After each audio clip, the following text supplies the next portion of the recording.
This is Trial Transcripts Exposed by Crime in Court with Heather. Raw courtroom reads with my commentary. Let's dive in. Hi, everyone. Welcome back to Crime in Court with Heather. This is Trial Transcripts Exposed, and we are reading through the Delphi trial, which we are almost complete with the state's case. So they're actually going to rest after this next witness that we're going to hear the cross examination from, who is on the stand, Brian Harshman, Indiana State Trooper Brian Harshman, who listened to hours and hours and hours of phone calls from Richard Allen to his family members and has pinpointed a bunch of instances where he confesses to the crimes. Although the reliability of those confessions is a little up in the air with the treatment that he got, especially from Dr. Monica Walla. But that is up for debate in another episode, not this one. So we will talk about Master Trooper Brian Harshman. Today we're going to read through his testimony here. So we read through his direct in the last episode, and now we're going to finish him up today. So questions by Mr. Rosie are presented to Master Trooper Brian Harshman. So Mr. Rosie, obviously, for Allen, the defense. This law enforcement investigation went on for 5 years, didn't it, before he was arrested? Correct. And over the course of that 5 years, law enforcement received over 14,000 tips, didn't they? They received a lot. I don't know the number. Well, if I told you that that's what the testimony was from a state witness earlier, would you believe that? I would believe you. And would you agree that in those 14,000 tips, approximately 14,000 tips, there were many of those that identified that voice on the bridge as having been somebody other than Richard Allen? There were some, I don't know the number. Lots of them, weren't there? I don't know. But you're not that familiar with that part of the investigation, right? I did not deal with 14,000 tips. No. All right. So you went and you talked to Brad Weber, correct? I did. And Brad Weber owns a white van? Yes. And did you ever look at the discovery to see how many references to a white van there is in the discovery? No.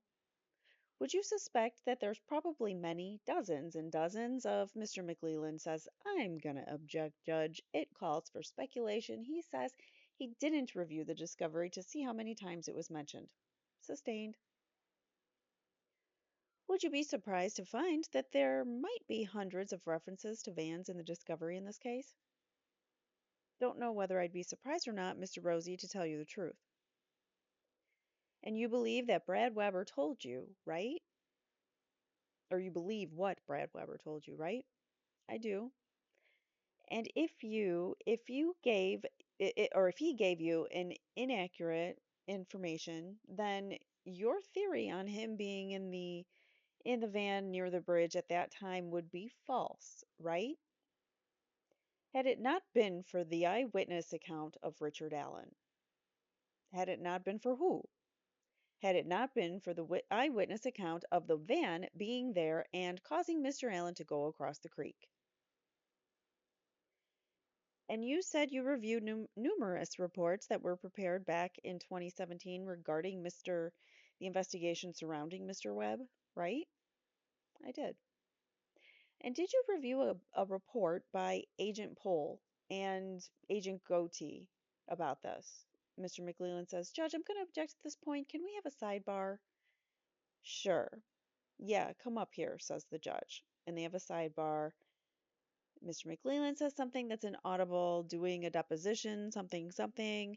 Mr. Rosie says, Judge, this is not a bargaining session. It's that report is a stand.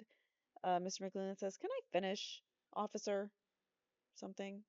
Mr. Rosie says he asked if he had reviewed reports, and I'm just asking what reports they reviewed and think that's perfectly relevant. The The court says, that's not what you asked him. I mean, if Mr. Rosie says, yeah, that's what I asked him. If he reviewed reports, and did he review a report by Agent Pohl and Agent Goatee?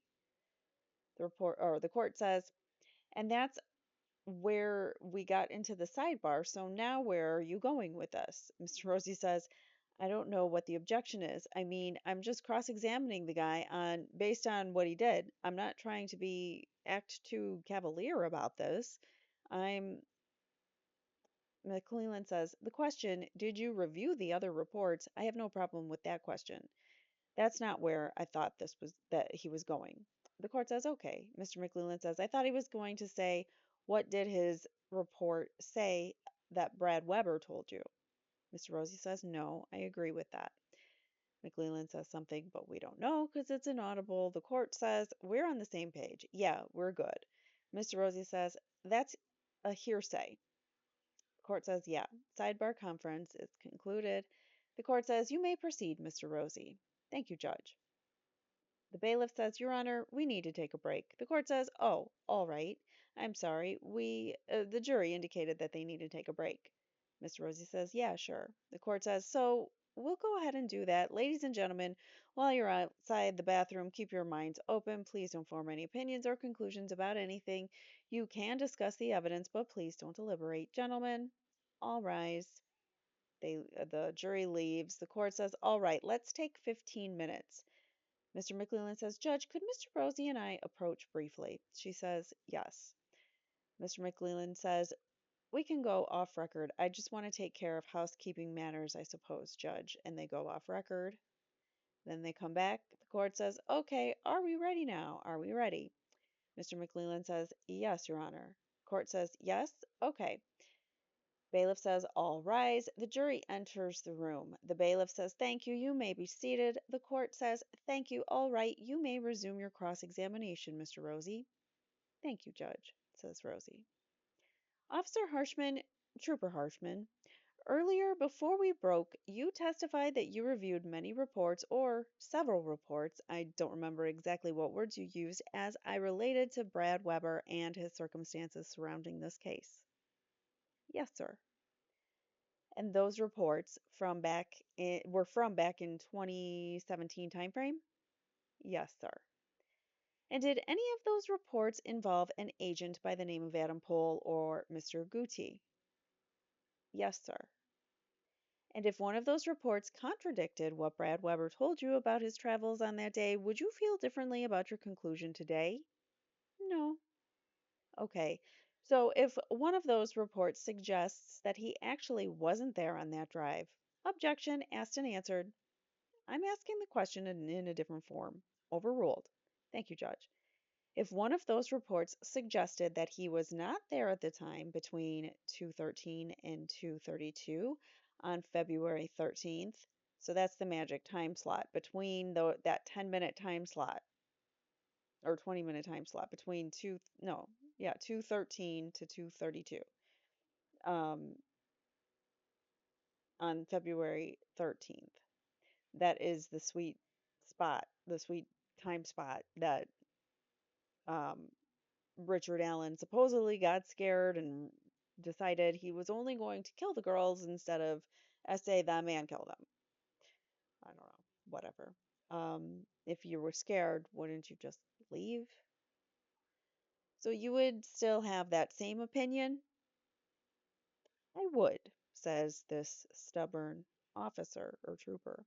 Mr. McClellan says, I object to the question. It mischaracterized what's in the report, and I'm asking this officer about what's in another report or another officer's report. The court says, sustained. If Brad Weber is not a credible human being, would your theory about the timeline change? No. Okay, so you acknowledge that for your theory of this timeline to work, you've got to put that van between 2:13 and 2:32, don't you? Approximately. Okay, and you don't know. Well, let me back up. You said, I think, correct me if I'm wrong, that it's about a 19 to 20-minute drive from Weber's place of employment to his home. I believe I believe I said it was like a to 25, 24, 25-minute, depending on when I researched it during the day. Okay. And that's assuming that you're not getting stuck in traffic, right?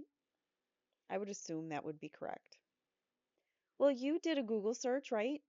Well, yeah. I mean, it gives you the up-to-date traffic. And so that when I did it, it was in the afternoon and he would have been leaving and it was 25, 24, 25 minutes. Okay. So I'm assuming there were no accidents along the route at that time. So, well, that assumes that he went directly from the point where he clocked out straight to his car and started driving. Correct. So that would assume he didn't stop and talk to anybody on his way out. That doesn't take into consideration that he might have sat around the parking lot, does it? No. Or that he might have looked on his phone? No. When he was in his car? No. Or that he might have talked to a coworker on the way out? Correct. Doesn't take into consideration that he might have stopped at a gas station on his way home? Correct. A lot of other factors that could come into play in that timeline, right? Correct. But you knew when you saw this reference from Mr. Allen in the report, the van reference, that was a pretty important fact in your mind? Yes. And it was so important that you followed up on his all, or and you followed up on this all basically on your own, right? No. Well, I'm assuming you want to talk to law, the rest of the team, and then you did the groundwork, I guess, is what you're saying? Myself and Investigator Mullen. Okay. And you were aware that there was a handgun seized from Mr. Weber in this case back in 2017? Judge, I'm gonna object. Of course you are, you little weasel. It's outside the scope of direct. Sustained. So, hold on, I'm trying to grab my water. So yeah, this little weasel McLeland is, of course, objecting because this gun, this firearm that Mr. Weber had, was clearly similar in caliber of whatever this bullet casing that they found at the scene that they're claiming is Richard Allen's, but it also could have easily matched Brad Weber's. So they just completely swept that under the rug, didn't they? And then when the defense tries to bring it up, the prosecution's like, no, we don't want you to talk about that. So that's pretty much what just happened there. Okay, so the court sustained it. We can't talk about it. Are you aware Mr. Weber was a suspect in this case at one point in the past? Judge, I'm going to object. This is outside the scope and it violates the motion in limine. Because we don't have the actual video and audio, I'm going to make whatever voice I want for the Weasley McLeland. So that's just how I hear him in my head. The court says sustained. It's outside the scope. Did you believe that the interview you were doing with Mr. Weber was an important one in the course of this investigation? I did. And did you ever consider the fact that he, Mr. Weber himself, might have been involved in this circumstance if you put his van there at that time? No, wasn't him. We didn't even think about it. These cops are incompetent. Okay, did you record that interview with Mr. Weber? I did. Is it audio recorded? I believe it's audio and video. And have you looked at any of those reports, the 2017 reports regarding Mr. Weber in the past couple of days? I have. Okay, which ones? Did you look at the one that was done by Agent Pohl or Mr. Gucci? I did. Was that just yesterday? Was it yesterday that I looked at it? Yeah, I have looked at it yesterday, yes. Was that the first time you ever looked at it yesterday? That's the first time I looked at it. I'd heard about it prior to that, but that's the first time that I'd looked at it. Yeah, it was brought to your attention yesterday that it existed, right? Well, I had heard that it existed prior to yesterday. But yesterday was the first time that you looked at it. Correct. Now, earlier you were talking about Mr. McLeland was asking you about your observations of Mr. Allen during the time that he was in solitary confinement over the past 2 years, right? About his tone of voice and his pace of speech and those kinds of things, right? Yes. And you believe that during this period of time, April, May, June of 2023, when he was making these incriminating statements, that his pace of voice and tone of voice, pace of speech and tone of voice were similar to what you had heard in the past, right? I believe I agreed to the calls themselves. Okay. If Mr. Allen would have had a Helidol injection on April 14th, 2023, might that have impacted the way he sounded during the April phone calls? I can't. Judge, I have a foundational question. Court says you may. Mr. McLeland says, Master Trooper Harshman, do you have a medical degree? I do not. Do you know the effects of Halidol on an individual? I do not. Have you prescribed Halidol to an individual? I have not. Have you ever sat with an individual in a psychologist or psychiatrist role? No. Are you licensed in any of these fields? I am not. Judge, I'm going to object to the question. It calls for speculation. Sustained. Mr. Rosie says, I agree with that. Thank you, Judge. So, as it relates to Mr. Allen's mental state, when he was at the DOC, his psychologist or anyone that, strike that, his psychologist would have be in a better position to have an opinion about his mental state than you? Correct. And any other psychologist that may have spent time with him while he was there and done any objective testing on him. I can't speak to any other, but other than me, but more than me.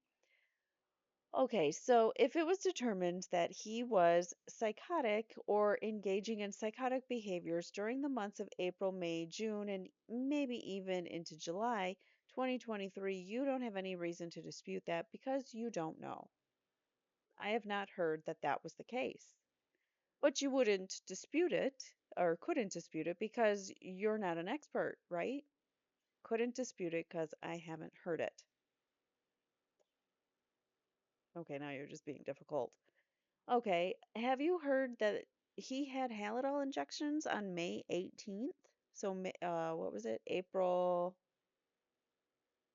14th, April 14th, and May 18th of 2023.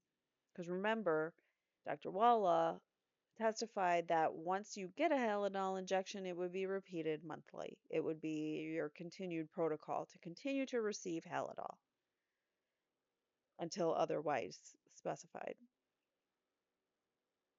Okay, if you knew that, if that was the testimony in this courtroom, might that impact the way you feel? Judge, I'm going to object to the same. This calls for speculation because he's not in a position to be able to answer the effects of Halidol on an individual. It's a hypothetical question, says Mr. Rosie. I think it's permitted by the court says sustained. It's sustained.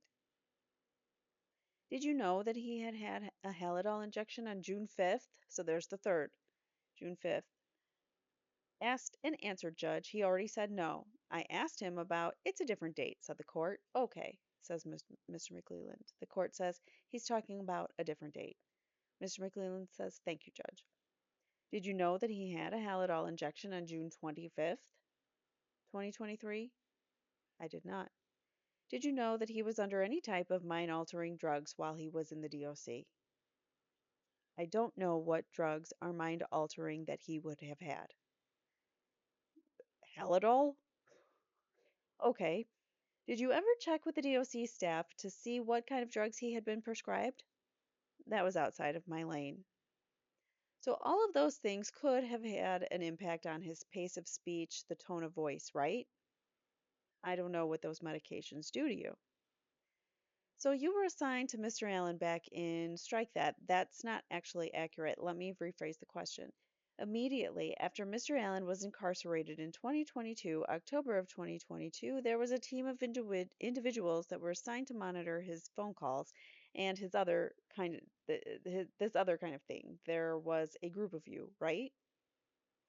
I would say there was a group of people that had access. Assigned, I don't think anybody was assigned to anything.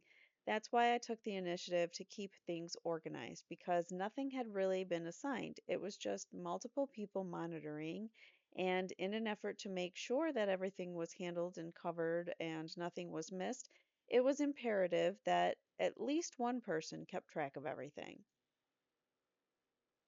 But there was not a lot of continuity at the start, and so you tried to kind of take the bull by the horns and funnel this all to you, right? It wasn't a continuity issue, it was just an organizational issue. Okay. It was so ultimately your job was to keep track of his incoming tablet messages. Yes. And his outgoing tablet messages. Correct. His incoming phone calls? There are none.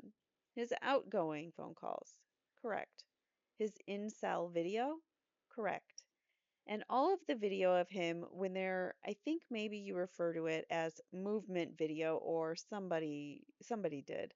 I refer to it as camcorder video, but that video as well. So remember, he's in a cell that is 24 hours being recorded. On top of that, he's got a human being sitting in front of his cell 24 hours staring at him.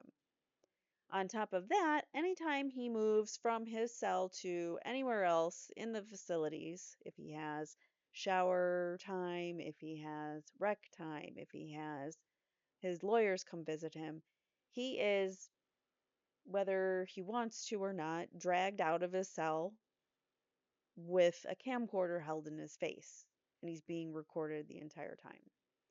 So if he's not in his cell being recorded or being monitored by people 24/7, he also has a camcorder every time he moves from his cell to anywhere else in the building. I would say this is a little bit excessive, just saying.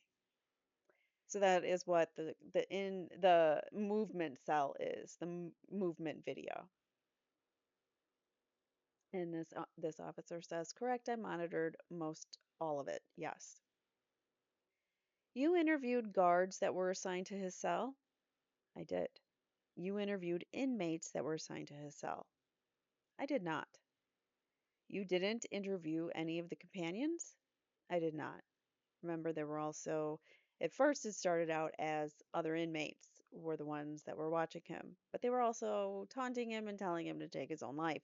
So I think, and then when Richard Allen started getting his discovery handed to him in his cell, um, they had to eliminate the inmate companions, and it went straight to solely to CO, correctional officer companions. You didn't interview any of the companions. I did not. Did the greater law enforcement team here in this case do that? Somebody did, yes. Okay. And you reviewed some of his medical records, more so the behavioral reports. I don't know if those are considered, I would guess those are medical records, yes. Okay.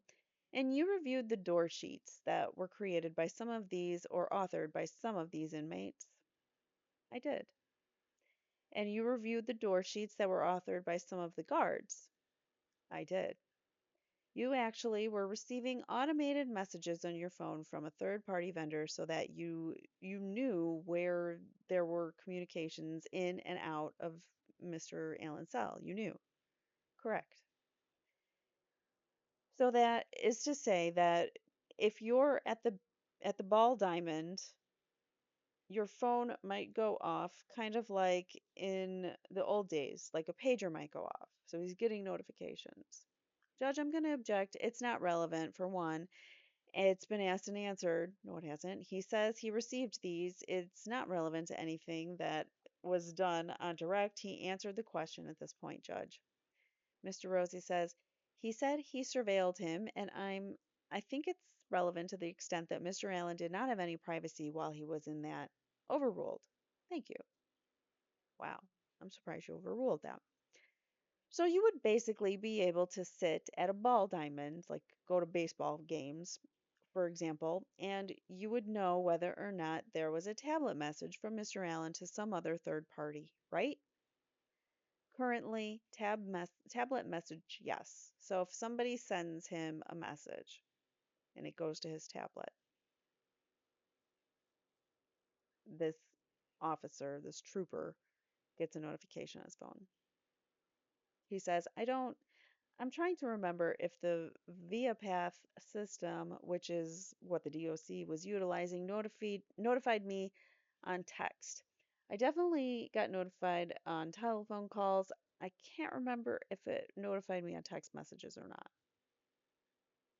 So when Rick Allen was locked up in solitary confinement in Westville, he lost his sense of privacy, didn't he?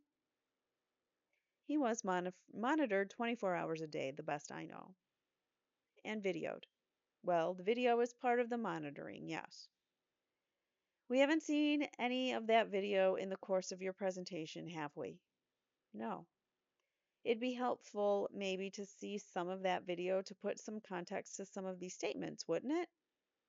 I don't believe so, no. So you don't need the context, just that he said the statements. Got it. Okay. You don't think it's important that when somebody's saying something over the phone that actually seeing their actions while they're doing that would be helpful to help understand more about what they're saying? Maybe it would be, but I don't think it takes away from the content of the call. Well, I'm gonna I'm gonna interject right there.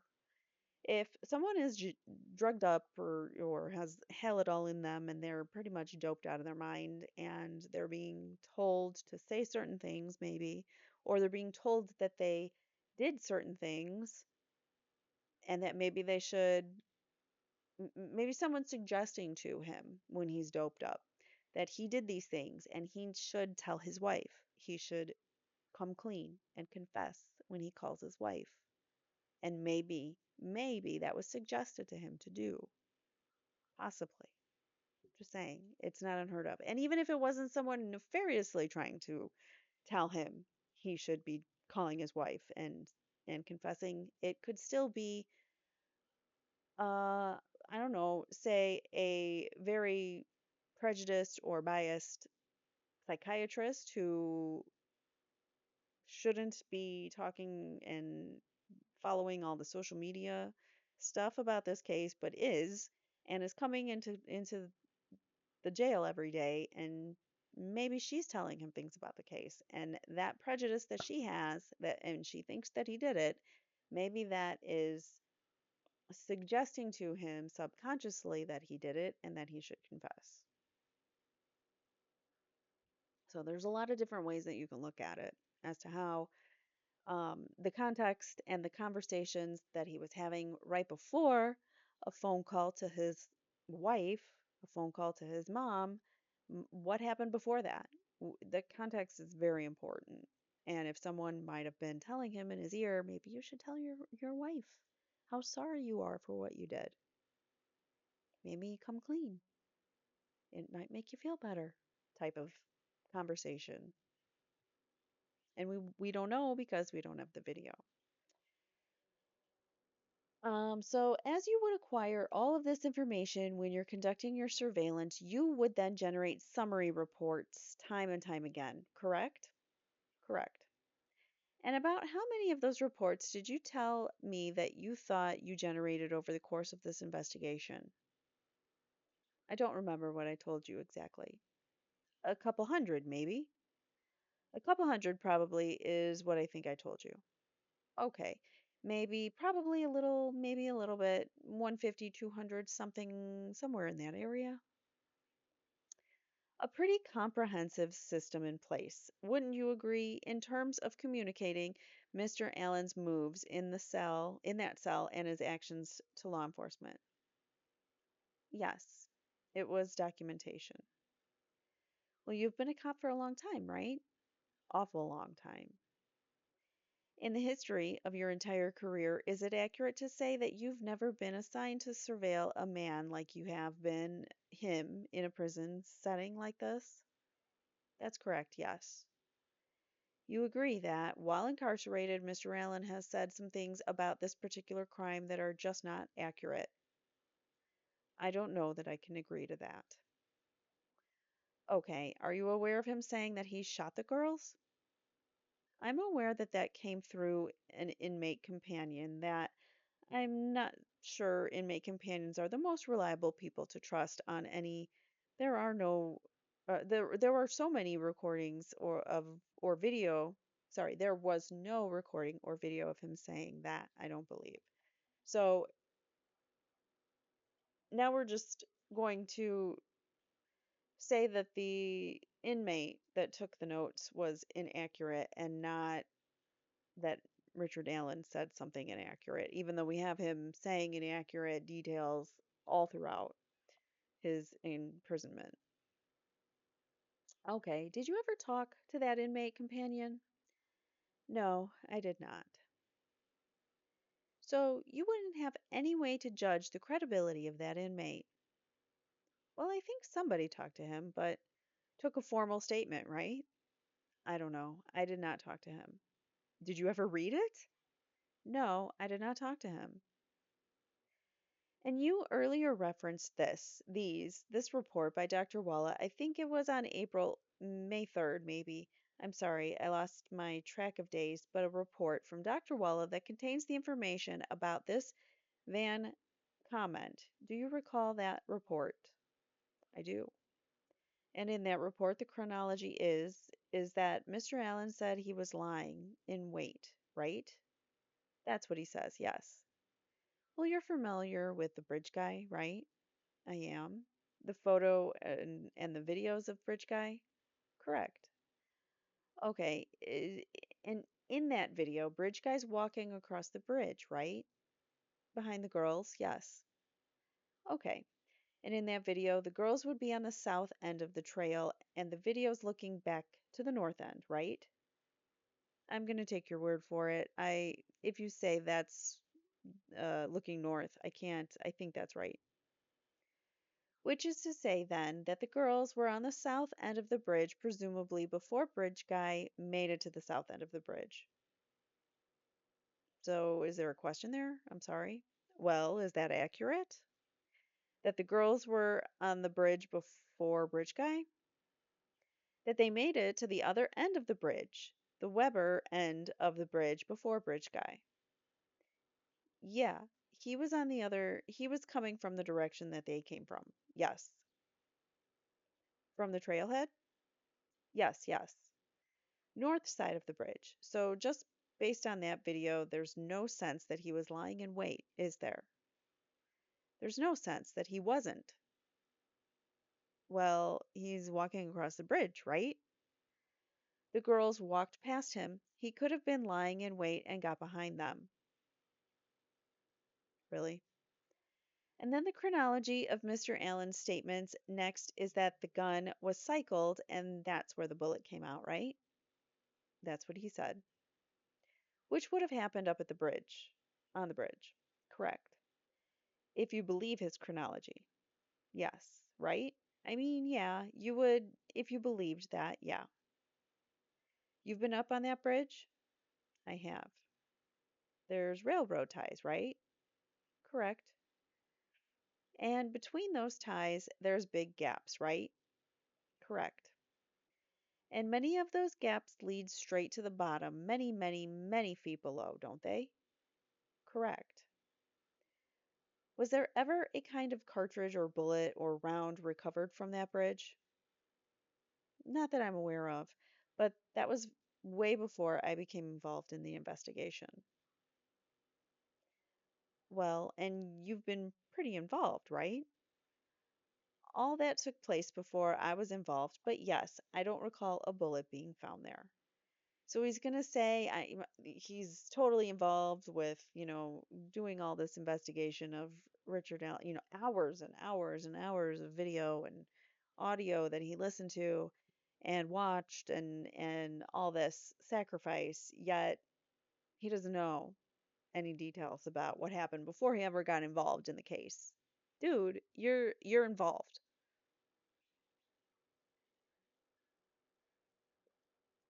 So that's inconsistent with what he said, right? Don't know that I'd agree with that, sir. I think it could be explained away. Okay, but there was a general reference to a van, right? Yes. Nothing about the color of the van? No. Nothing about the make or the model of the van? No. Nothing about the direction the van was headed? No. It could be just coincidence, couldn't it?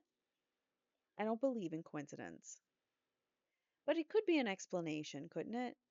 What's I don't understand what you're trying to tell me. A coincidence that he saw another van? Well, is that the only van in Carroll County, do you believe, at that time?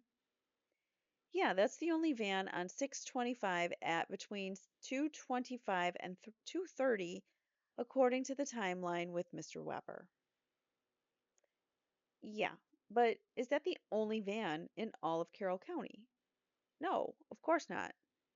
I mean, a van's a pretty general reference to a vehicle, isn't it? Well, yeah. Now, let's talk about Rick's circumstances while he was incarcerated. You had a chance to observe him over the course of 2 years or more. Yes. And you're still doing it, aren't you? Yeah.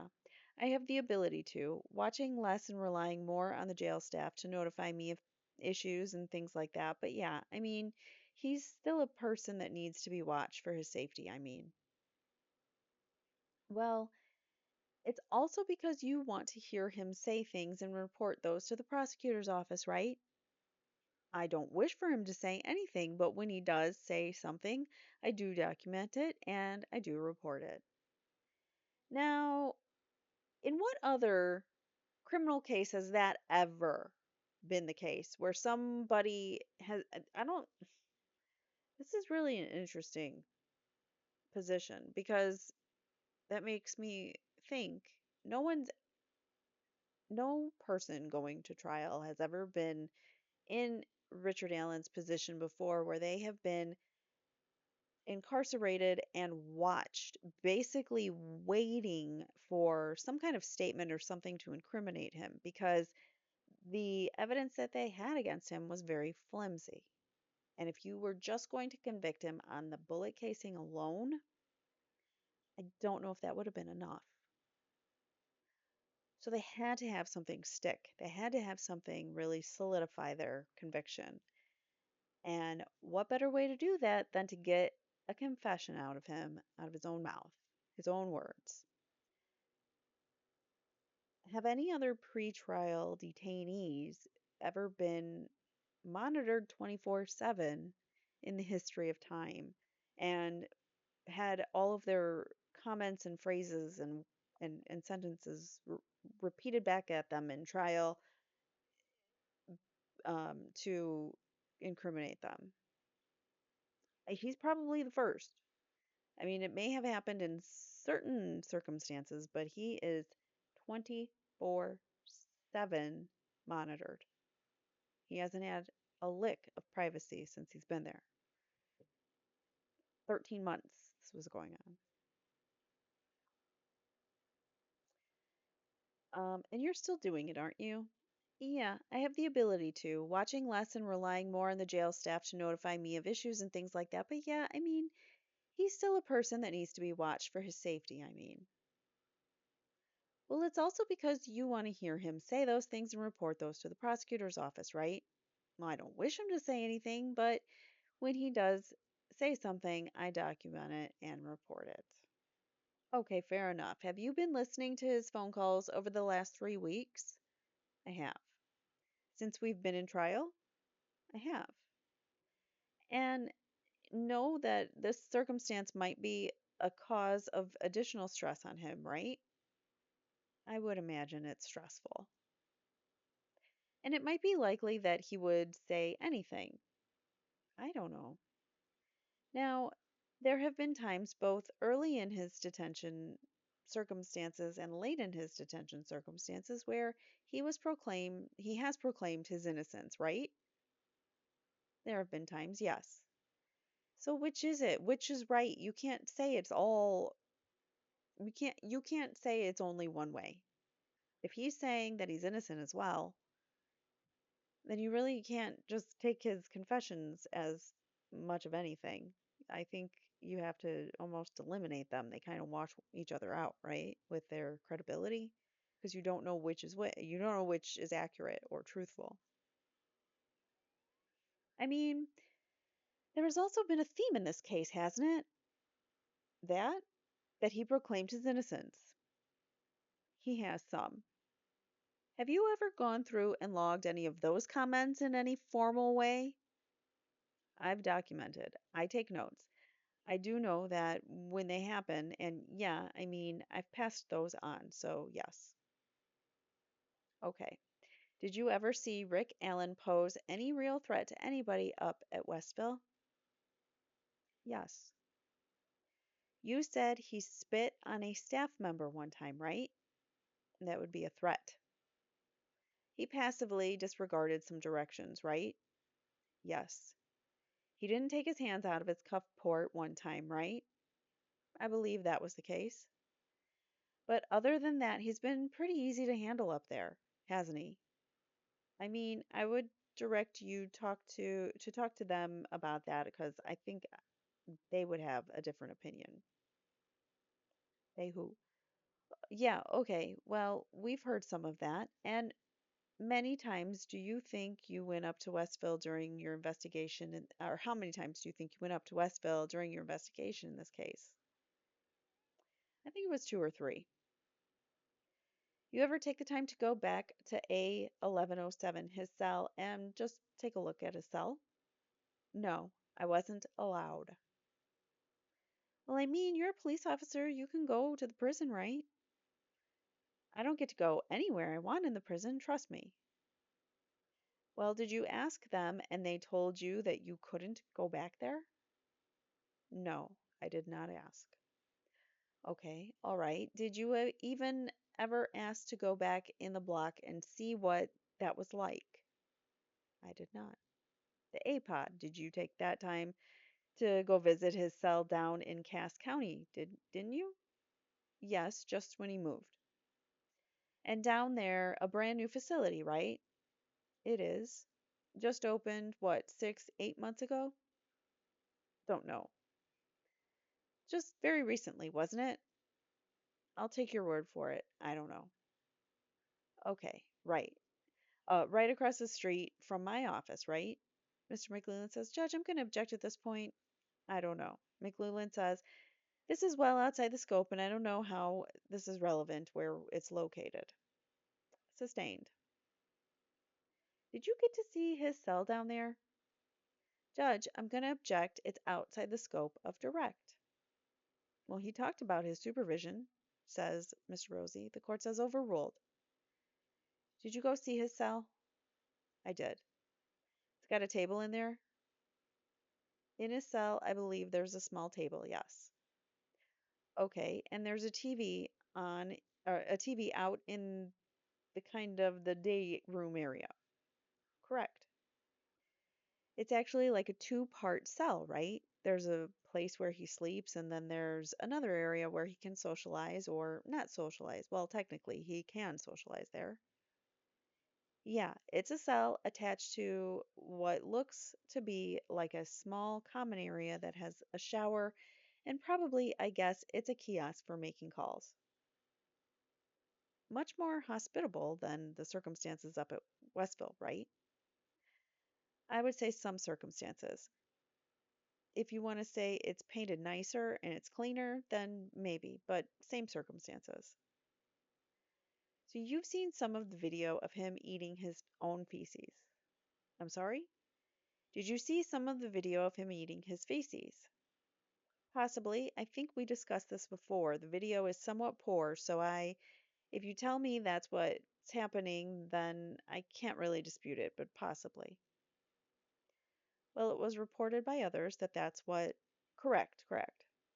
It's not normal behavior, is it? It's not normal for me. But you said you thought he'd be doing those same things if he were in general population, didn't you? I think Richard Allen struggles to be alone, and so being in solitary confinement would be much harder on a man like him than, well, somebody who doesn't struggle to be alone. I think he struggles alone because he's in constant need of attention, and I believe that he does that stuff to try to attempt to attract attention to himself. Okay, not because he was psychotic? No, and I've heard him say it on the phone calls. You've heard him say what? That he does things for attention and he gets upset when nobody pays attention to him. Okay, but you also know that he was determined to be psychotic when he was up there. You keep saying that, but I've never heard anybody tell me that he was psychotic. No. Okay, did you ever talk to medical or psychiatry staff up at the prison? No, it was outside of what I was doing. It's not my portion of the investigation. You're aware that he was self-harming when he was in that cell? I'm aware that he made a statement that he was banging his head on the wall because nobody would come talk to him and he was frustrated that even by hurting himself, nobody would come talk to him. So yeah, it was intentional what he was doing. Okay, so he was banging his head on a wall to the point where he was injured by that, right? Again, I think if you look at the reports of the people who were there, they were saying he wasn't doing it hard enough to injure himself, but only to try to make a mark. Did you ever go look at the video yourself to see what he actually was doing? I think we talked about this before, and in his cell, there's the door is inset a bit at the angle of the camera. You can see him walk up to the door. I know it's the time frame where he was allegedly banging his head on the door, but uh, but was he banging his head on the door at that point? Probably. I don't know. I can't verify it by the video. Had you ever watched the videos of him rolling around in his feces? Rolling around in food and maybe feces, yes. At any point in time when you were watching all of this, did you ever think to yourself, hey, I need to talk to the medical staff or the psychiatry staff or the warden to see if he's okay? There's medical staff on site. I'm 100 and some odd miles away, so it's really out of my lane to try to interpret and to interpret what they're seeing every day. Right. He was up in Westville, right? He was, yes. Yes. And you were where? I live south of Indianapolis. Okay.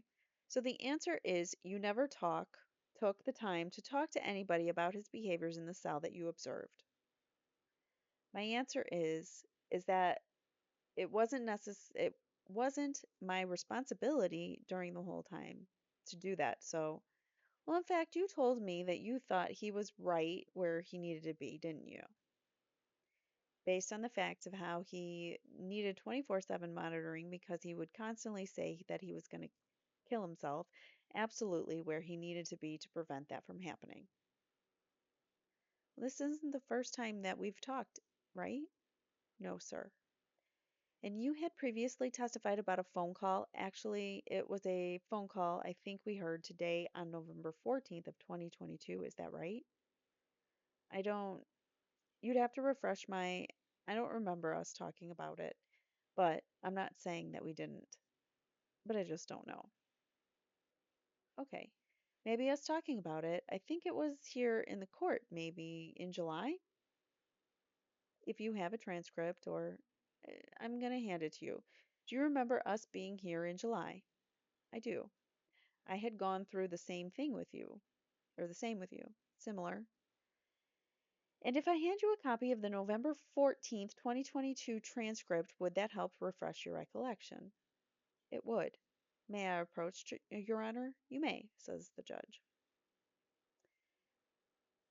Just let me know when you've had a chance to look at that. Yeah, I think this is the one from the first or second one from earlier today. And when we were in the back and when we were in court back in on July the 31st, here in this courtroom, did you believe that that phone, the November of 2022 phone call, had some significance in this case in terms of Mr. Allen's mental state? In terms of what? Of his mental state, excuse me. I'm not so sure it was so much about his mental state or just the fact that he said that he told Kathy that if he becomes too much to call the investigators and he'll tell them whatever they want. Right. And what you said, did you say this? If this becomes too much for you, just let me know. I'll talk to the detectives and tell them everything you want to know. That's what you quoted him, right? I mean, that's what he said. That's not what I did anything. That's that's not what that's not what I did anything, right? Huh? May I approach, says Mr. Rosie. Would it help to refresh your memory to look at this? It prob Transcript from July? Probably. May I approach, Judge? You may. Take a look at that if you would. Okay? I can't see line number on the page number. I'm sorry. Volume 1, page 3, lines 17 or 16 through 18. Okay. Are those your words? I think that those would be my words, but I didn't have the benefit of having a transcript, and I was, trying to pull that out of a 700. Mr. McLeland says, Judge, and the court says, I don't know. I don't know what the question is. Mr. Rosie says, I'm trying to clarify. I appreciate. The court says he's trying to clarify the reaction. Did you testify that that phone call and what Mr. Allen said during that phone call was significant to you in terms of the way that he was talking and thinking? It was significant in the fact that he said that he would talk to investigators if this became too much for Kathy. That was the significant part. And did you say if this becomes too much for you? Judge, I'm going to object to this, says McClelland. The jury's seen the transcript and they've listened to the phone call. Mr. Rosie now asking Master Trooper Harshman about testimony he had back in, I think, July or early August. The document that he heard and their opportunity to look at the transcript, that speaks for themselves and what Mr. Allen said on that phone call.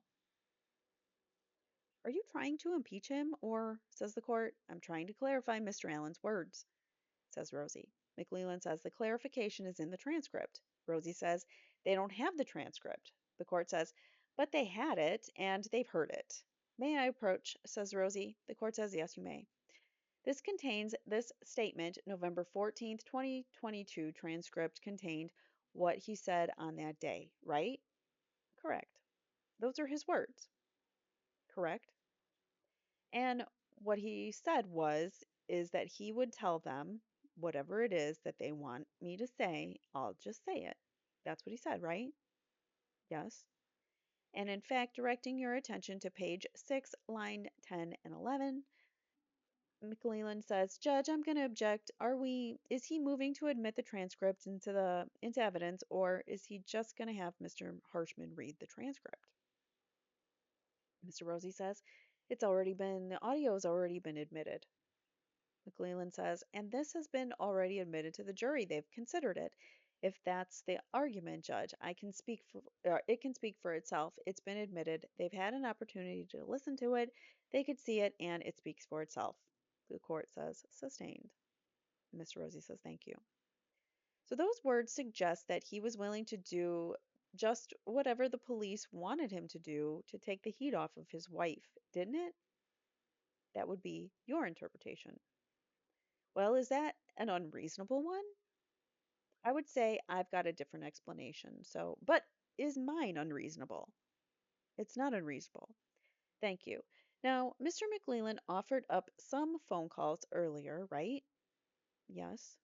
And one of those, you can set that down there to your right, if that's okay, Trooper, just up on the desk there.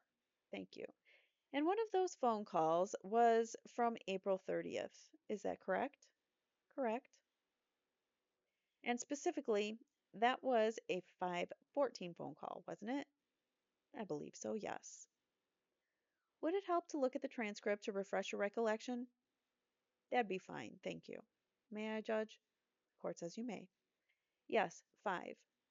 Is that the phone call that we heard earlier? Yes, 515, yes.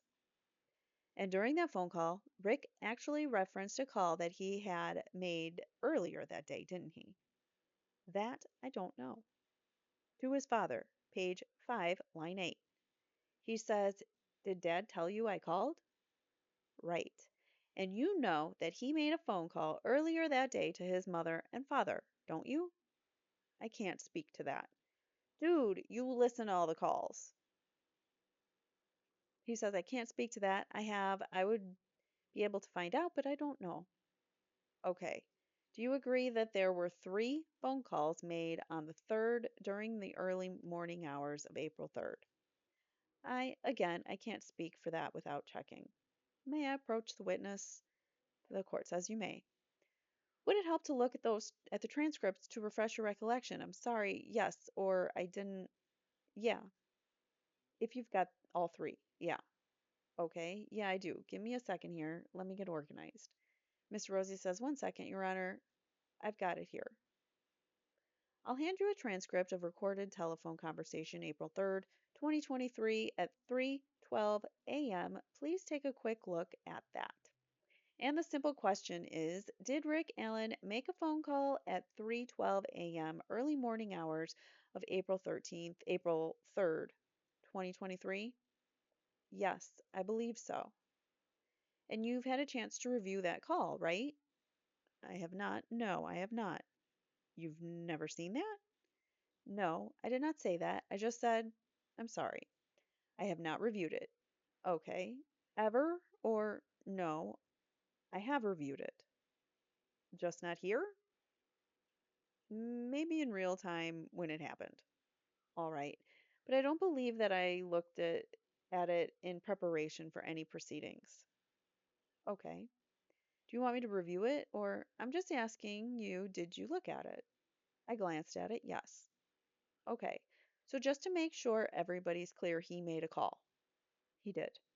To his mother and father on April 3rd, 2023 in the early morning hours, right? Correct.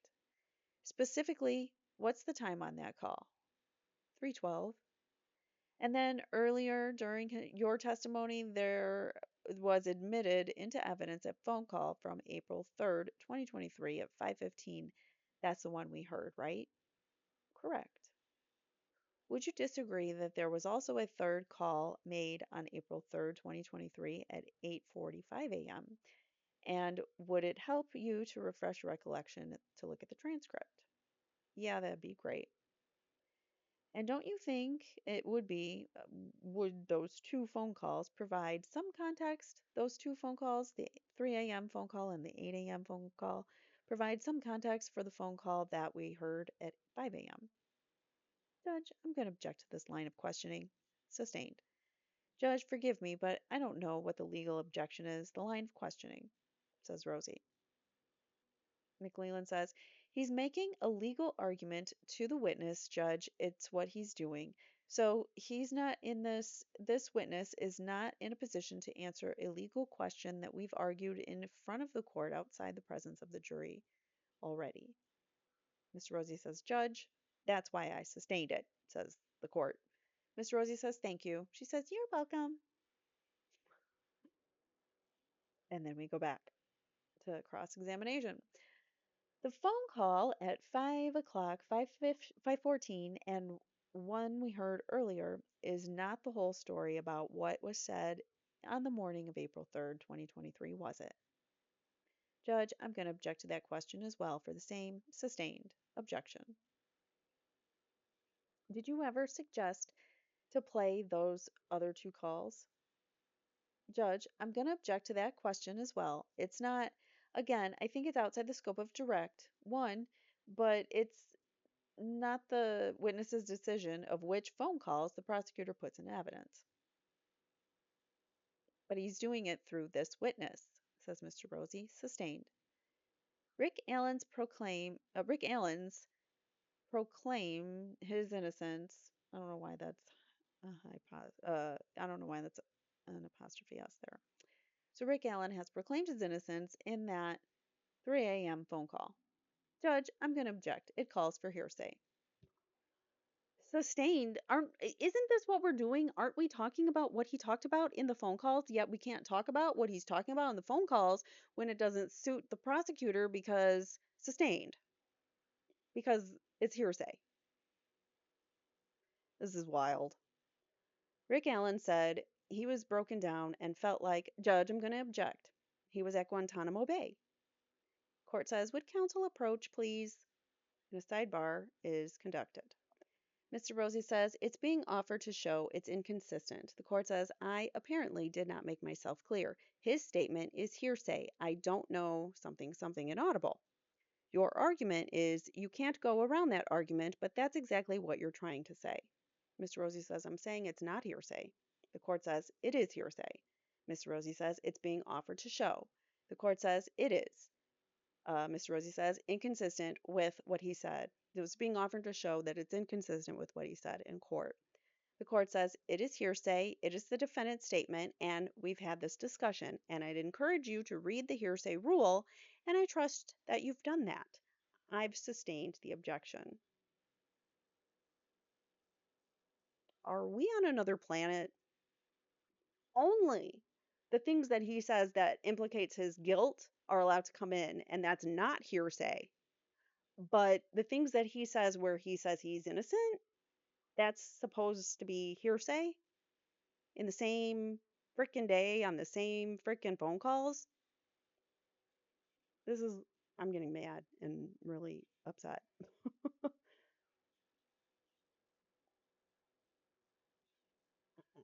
I have no words. No words. I'm going to move on because that's wild.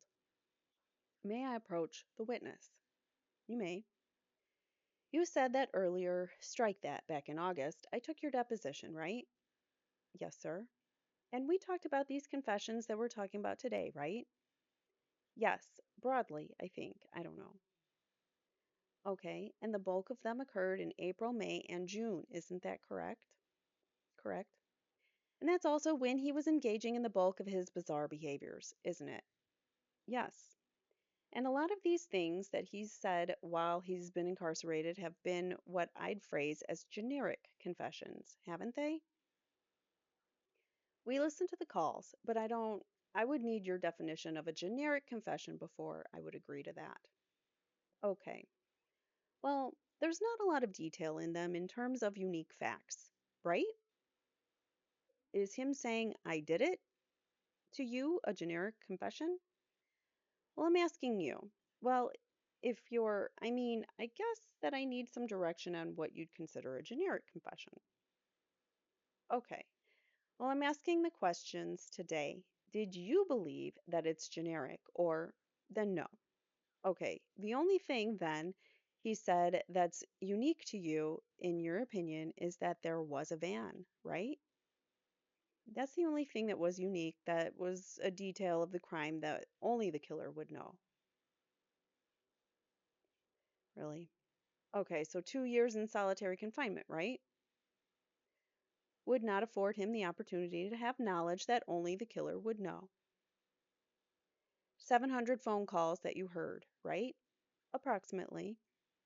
He's talked to various guards in that facility and facility down south, hasn't he? Yes. Inmates? Apparently, yes. Tablet messages in and out? Some. One time talked about a van, right? That nobody else knew but the killer. I have nothing further. Mr. McClellan, I think he should have driven that home a little bit harder, but I get his point, but will a smart jury get the point? I don't know. Or an average jury, I should say. Not necessarily a smart jury, an average jury, would they get it? So the court is handing it back to Mr. McClellan for some redirect, which we do have. All right, so uh, Mr. McClellan says, Judge, I do want to ask leave of the court to play the additional phone call. Is this a good time to break for lunch, Judge? I'm telling the court to do, the court says no. Then Mr. McClellan says the phone calls about, well, I'm not sure about how long. It is right off the top of my head. The court says, okay, we'll just go ahead and take our break. All right, ladies and gentlemen, we'll go ahead and break for lunch.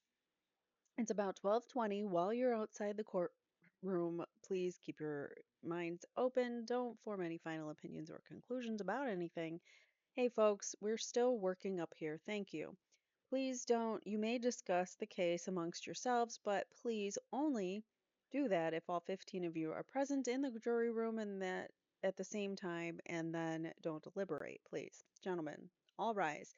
The jury leaves. The court says, you may be seated. Ladies and gentlemen, out in the audience, I really don't appreciate your conduct. If you cannot conduct yourselves appropriately while we are on the record and still conducting court, I will ask you to leave. We'll be in recess till 1:30. Jody, you may go off the record. Thank you, Judge, says McClelland. Thank you, says Ms. Diener. They go off the record. She's in a snooty mood, isn't she, Judge Gall? All right, the court says, we're back on the record. Are we ready to continue? I think when we broke, we were getting ready to redirect the state by the state of Mr. or Master Trooper Harshman. Sorry, Master. Mr. McClelland says, yes, Your Honor. Ms. Auger says, Your Honor, can we approach for one quick housekeeping? The court says, sure, matter. We might want to, the court says, oh, okay. And then a sidebar conference is conducted. She says, sorry. The court says, that's okay. Ms. Auger continues, I need to reserve a hotel for an expert. I figured she would probably stay in Lafayette. I don't want there to be any contact if she stays at the Hilton in Lafayette. Is that? The court says that should be fine. Ms. Auger says, okay, that's all. Court says, okay. Ms. Auger says, thank you. Sidebar conference concluded. The court says, okay, all right. So are we ready to bring the jury in? Mr. McClelland says, yes, Your Honor. Mr. Rosie says, yes. The court says, let's bring the jury in. The bailiff says, all rise. Jury comes in. The bailiff says, thank you. You may be seated. The court says, thank you, gentlemen. All right, Mr. McClelland, you may begin your redirect. And hold on, let me update my timestamp. All right, let us begin. The judge says, or sorry, McClelland says, thank you, Judge, and I owe an apology to the court and to the jury. I really struggled with technology during this trial, and in my struggles, I put the wrong recording of the phone call from May 17th of 2023 on exhibit. On State's Exhibit 313. He used the wrong recording. That's pretty, I mean, that could cause really big problems, right? If the recording says something that shouldn't have come in.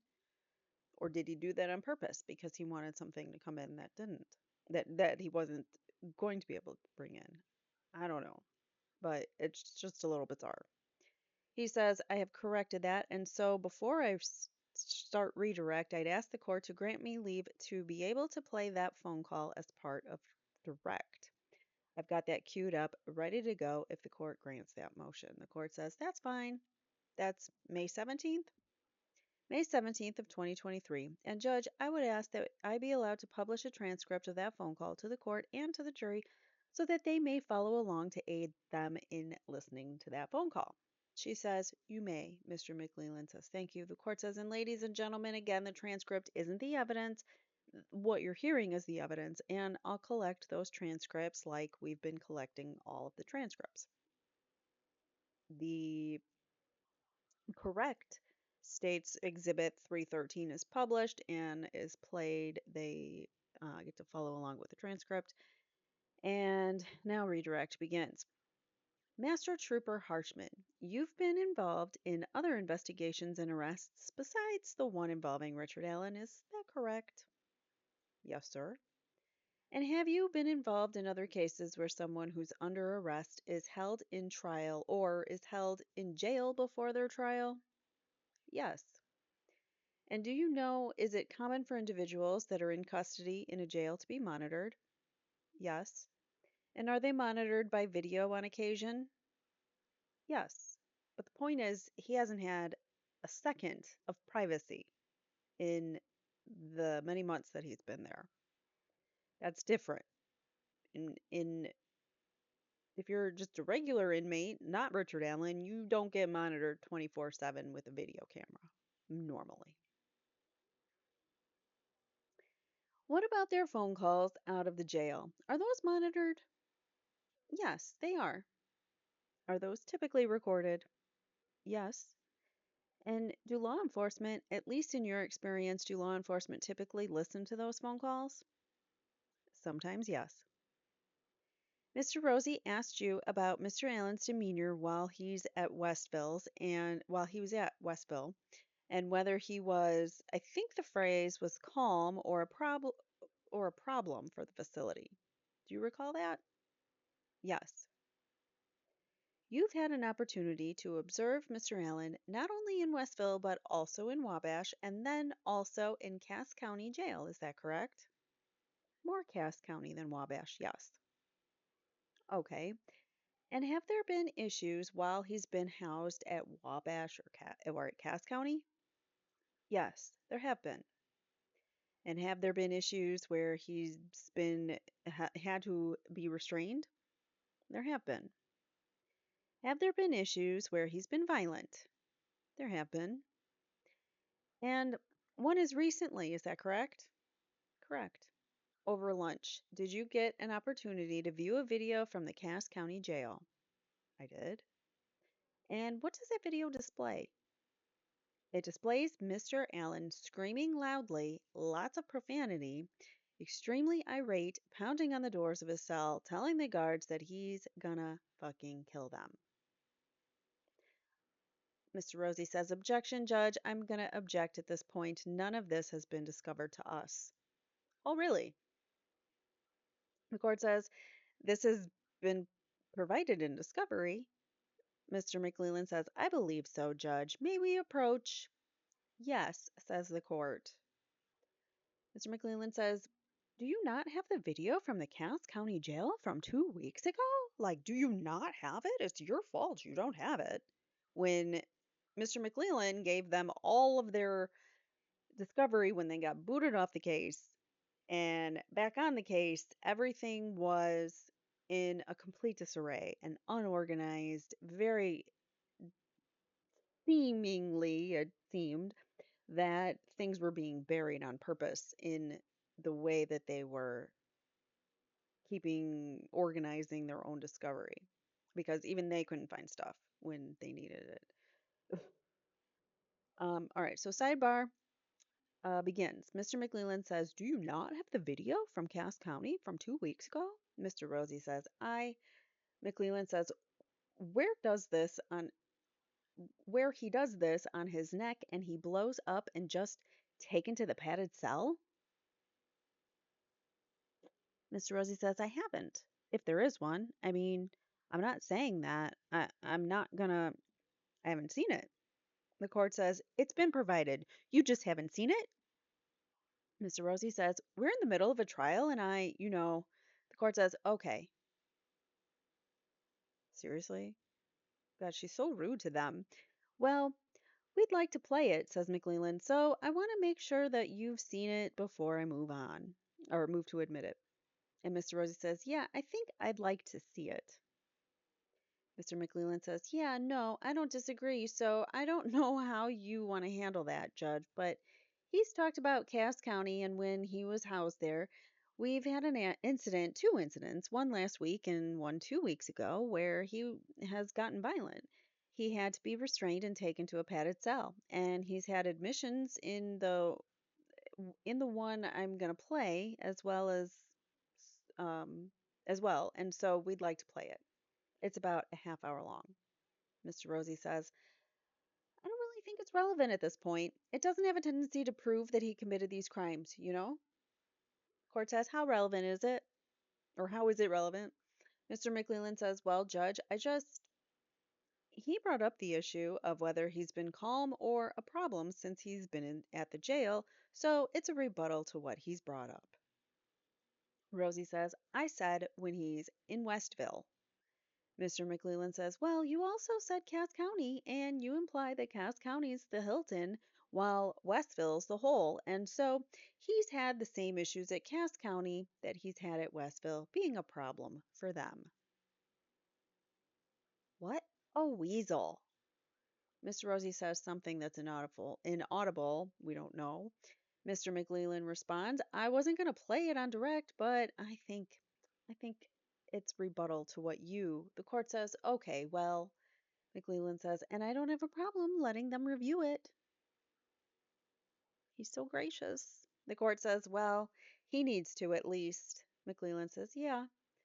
If we're going to publish it to the jury, says the court, he needs to have the opportunity to review it. Mr. Rosie says, discoveries coming in. McLeland says, well, it's for us too. So I don't know how you want to handle it, Judge, but we're going to rest after him. And so I don't know. It's unorthodox for us to open back up evidence back up and put it in after he views it, but I'm not sure how else. Mr. Rosie says, how long was the video? Half hour? Okay. Mr. McLeland says, it's going to take you a little bit to watch it. It's not 2 minutes. The court says, okay. Mr. Rosie says, I mean, I don't really have a problem with him just testifying about it. I'm not negotiating. I said that about what we're doing. The court says, thank you. Mr. Rosie says, so I'm not going to do that. Mr. McLeland says, really, the testimony's not as powerful as the video. Rosie says, yeah. Mr. McLeland says, you understand that. I mean, otherwise, Rosie says, that's a good point. Mr. McLeland says, he'd be testifying about. Mr. Rosie says, we should keep that in mind. Mark that phrase. It's really hard to follow when they keep interrupting each other, and I think the court reporter maybe leaving some stuff out. Just gonna say. Um, so we should keep that in mind. Court says, I heard it. Mr. McLeland says, yeah, that's Rosie says the testimony's not as powerful as the video. Court says, I heard it. Mr. McLeland says, so I don't know how you want to handle that or how you want to handle it. Court says, well, I mean, clearly you can't rest until that's played, so I don't like opening things back up. Mr. McLeland says, I agree. The court says, unless it's unintentional and something. Mr. Rosie says, yeah. The court says, so you want to maybe take a recess to give you the opportunity to review it? Yeah, I might. Mr. McLeland says, I had to review it over lunch, or I would have. Mr. Rosie says, could I double time it or double speed it? The court says, yeah, you could. Mr. McLeland says, probably. I don't know. He's useless. He's just a wormy little weasel who's useless at being a lawyer. Mr. Rosie says, yeah. Mr. McLeland says, I watched it over lunch because I wanted to see what was in it for sure. I'd seen it before, but the court says, okay. Mr. Rosie says, okay. The court says, all right, then we'll take a break so you can watch it. Mr. Rosie says, yeah, we'll go play that real quick. Sidebar concluded. The court says, all right, well, ladies and gentlemen, we're going to take a quick break, give you the opportunity to get up and move around a little. While you're outside the courtroom, please keep your minds open. Please don't form any opinions or conclusions about anything. Again, you may discuss the evidence that you've heard so far, but please only do that if all 15 of you are present in the room at the same time. Please don't deliberate. Gentlemen, bailiff says, all rise, the jury leaves. The court says, you may be seated. All right, so it's your belief that this video is at approximately 30 minutes long? McLeland says, I think so, Judge. In all fairness, I was kind of skipping through it during lunch to get through it. The court says, okay. McLeland says, so I don't know the exact minute, but it took us about a half hour to go through it just to make sure everything was clean on it in terms of nothing that wasn't allowed in evidence. And, well, how do you know? Because you didn't actually thoroughly examine it. And so I think it's about a half hour would be my guess. Is there audio? Says Rosie. Huh? Is there audio? McLeland says yes. Rosie says, okay. McLeland says, yep. Court says, all right, so if we reconvened at 2:30, you would have plenty of time to review it, discuss it with counsel. Oh, yeah. Court says, I mean, maybe before 2:30. Mr. Rosie says, I'm going to go over here and try to buzz through it. The court says, all right. Mr. Rosie says, I kind of know what I'm looking at. The court says, so maybe 2:15? Or is that too close? Mr. Rosie says, yeah, just 2:15's fine. 2:15. If I need more time, says Rosie, I'll let your staff know. All right. Mr. McLeland says, Mr. Rosie? And the court says, then we'll reconvene at 2:15. McLeland says, oh, sorry. The court says, all right, Jody, you can go off the record. Court says, okay, we're back on the record. You've had the opportunity now, Mr. Rosie, to review I don't even know what it is. I don't think it's been marked as an exhibit, but it's a video that we talked about prior to the break. Rosie says, yes. May we have a sidebar? Certainly, of course. So we have another sidebar here, and Mr. Rosie says, okay, so here's what's going on. So I took the something inaudible. Oh, yeah, sure, says the court. I wasn't going to watch it in the hallway, says Mr. Rosie. The court says, yeah. Oh, no, that's not ideal. Mr. Rosie says, and so what's on there is this is a video at Cass County Jail. I think it's August 26th, and there's several cameras. And so we watched the first 15 minutes of the in cell, and then several cameras or whatever, and there's another 15 to 20 minutes of video on there along with that. There are other things that I haven't watched, so I don't want you to think that I'm saying that, but our position is it's not relevant. It doesn't have a tendency to prove the fact at issue. It's specifically that he was a good boy or a bad boy at Westville, which is what the conversation was about. It's also on redirect. They didn't put this in on direct. I think the scope is really limited. There's a 403 problem. 404. One, it's evidence of another act, and there is no other way that the jury is going to be taking this other than it's being offered to prove actions in conformity with. That's the only way. And when you see this, that's the only practical purpose it has. And so, because it's a 404 problem and also it's misleading, additionally, we don't think it's admissible and relevant. I'm not making any arguments about the disclosure. I don't actually know who viewed the Cass County video. The court says, okay. But I think, he continues, Your Honor, we could, before you make your decision, I really think you need to watch it because you just can't understand it until you sit and watch it. What is it? And it really has very little to do with the ultimate question and very little to do with this issue today of what was his behavior like in Westville, so that's our position today. McLeland says, Judge, I agree that there are 403 issues. That's why we didn't introduce it. We didn't play it. But he's painting Richard Allen that's asked Master Trooper Harshman that Richard Allen is calm and that he wasn't a problem at Westville and that Westville is this bad place and that once he got to Cass County, everything was merry. And so he's opened the door, in our opinion, and we should be able to play this. And that's why we're asking you to play it. We think he's opened the door. Mr. Rosie says, I never said I never said that about Cass County. The court says, you brought up Cass County. Just because you bring it up doesn't mean that all evidence about Cass County comes in. It's ridiculous, this court. Mr. Rosie responds, I never said that he was calm and nice and a good guy at Cass County. All we talked about was the fact that he had watched a video from Cass County.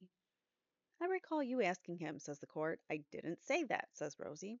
The court says about his behavior at Cass County versus Wabash versus Westville. Mr. Rosie says, I don't recall that. Mr. McLeland says, you asked about the conditions in Cass County, whether he had a desk, a table. Ms. Auger says, yeah, but that has nothing to do with his behavior. Ms. Diener says, well, but you did ask about his behavior, and Mr. Harshman said, well, I'm familiar with Westville and Cass. I didn't pay as much attention to Wabash. The court says, I didn't watch much from Wabash. So that was his response to your question. Mr. Rosie says, oh, thank you. The court says, about his behavior at Cass County. Mr. Rosie says, and he has testified that he disagreed. So the court says yes. Rosie says, I mean, I'm not. The court says, oh, he clearly said, you brought it up, so the door's been opened. So now the issue is whether or not you make the state go through that door. So you're saying, I don't know, 404, that's prior bad acts? It's a prior, says Miss Rosie. Ms. Auger says, it's other acts. It's not prior. Mr. McLeland says 404's prior bad acts. There's no prior. The court says Mr. McLeland says there's no additional crimes. Court says 404 is prior bad acts, but I know it applies as well to current acts, but it's behavior. It's not. Mr. Luttrell butts in here and says, yeah, I would not. 404 didn't even occur to me. It seems to me to be a 403 issue that needs to be resolved. So you want me to watch it before it goes to the jury?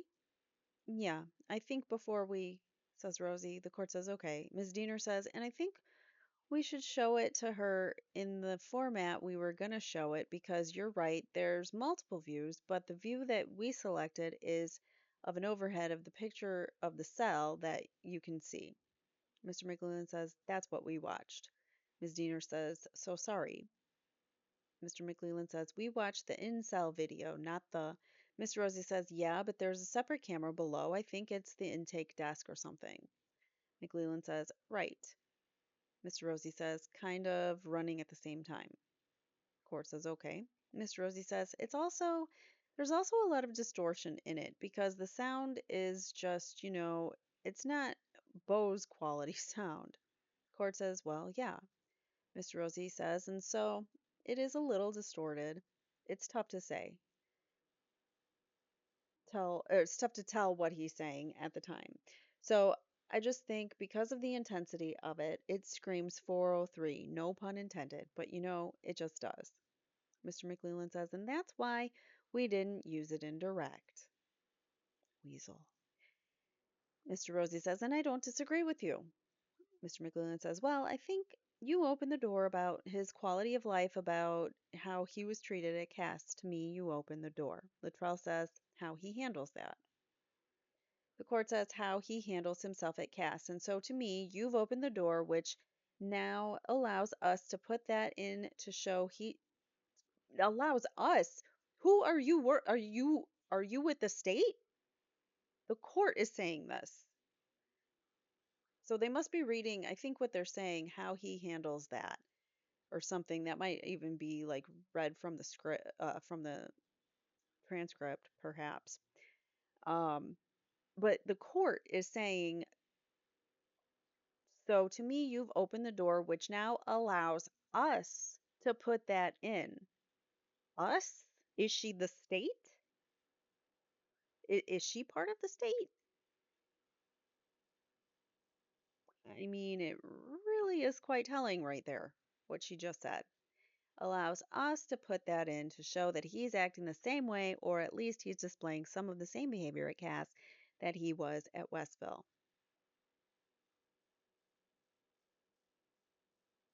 And then the court again. Okay, so this might have been McLeland. This might have been McLeland here because now we're seeing the court again, which says, well, let's put it in there and play it. But that sounds like McLeland would say that. So I'm not sure. Mr. Rosie says, you're going to watch it, Your Honor? Yeah, put it in and play it. Okay, so she did say that was her. So this part was McLeland, I think. So maybe Judge Gull's off the hook on that one. The court says, yeah, put it in and play it. Mr. Rosie says, no, not in front of the jury. No, heavens no, says the court. Mr. Rosie says, or not in front of this courtroom. Well, what do you want me to do? Mr. Rosie says, well, you might want to take it back and watch it on your computer or something before you make a ruling. Mr. McLellan says, do you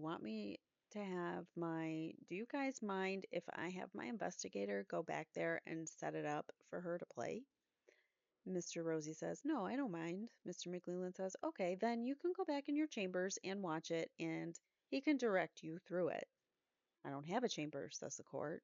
Ms. Diener says, You have a table. Mr. Rosie says, well, we had to do it in the hallway, so Mr. McLeland says something inaudible. The court says, yeah, well, they've kind of opened up this little area for me because all of their stuff is inaudible. So it's easier for them not to have me and my people and everybody else on top of them. So we're in that little room. Mr. McLeland says, well, whatever we can do to help. Court says, all right, so you want to watch it. So I need to watch it, and you all want to. Mr. Rosie says, I'm not, it is what it is. I'm not gonna inaudible. And I think it's not exactly just we put it up and play it in front of the courtroom. Court says, okay. Rosie says, it's just a bunch of screaming and yelling and chaos. Court says, okay. And more inaudibles. The court says, well, yeah, which is why I'm really glad we've got a sequestered jury. I don't have any equipment to play it on. Mr. Rosie says, that's all you have. Remember, they moved to a different county. So because of the high profile nature of the case, they moved courthouses to a different county. So they're working out of Cass County, I think. And yeah, that's right. So they're working, or the trial is in Cass County, but everything that happened, all at the prosecutor is Carroll County. So that is just a little distinction in case, and that's why she doesn't have a chambers right now anywhere to go read it or watch it. She says, can we at least make the record that Mr. Rosie says, maybe we need to go back and listen to the record about what was said. McLeland says, so if you want to make the record now, and I think the judge is asking to make a record now that she's going to go back and view it. The court says, prior to it's being offered, you have objected. I need to review it prior to displaying it to the Ms. Auger says, so you're showing it over like the court says, whatever image you intend to display to publish to the jury. Mr. McLeland says, okay. The court says, that's the image I should see. Mr. Rosie says, the incel stuff. Ms. Auger says, over the. Mr. McLeland says, yeah, when you say over, I don't know what you like from the corner. Ms. Auger says, yeah, up in the corner. Mr. McLeland says, yeah. Auger says, right. McLeland says, yeah. Sidebar concluded.